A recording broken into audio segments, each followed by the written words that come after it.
So, kalau hari tu D1 Design Solution berada di JKR Hulu Langat, kali ni kita kat mana? Masih lagi JKR on JKR Kelang. Dah 80% dah siap. Untuk first kita nak tunjuk sikit.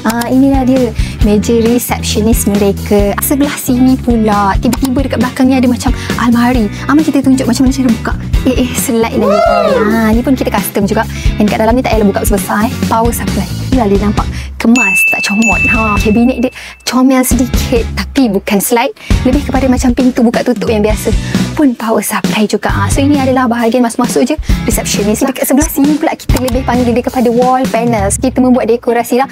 Dekat sini siap, dalam ni ada cermin lagi dan dia penuh sampai atas lah. So tunggu siap nanti kita boleh tengok sekali dengan pasang lampu.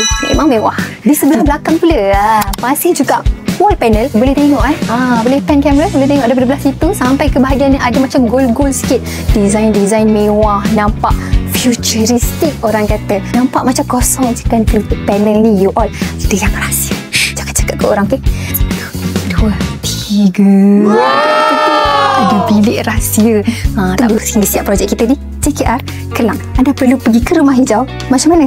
Link dekat bio. Dekat sana kita update lagi banyak projek-projek bersama D1 Design Solution.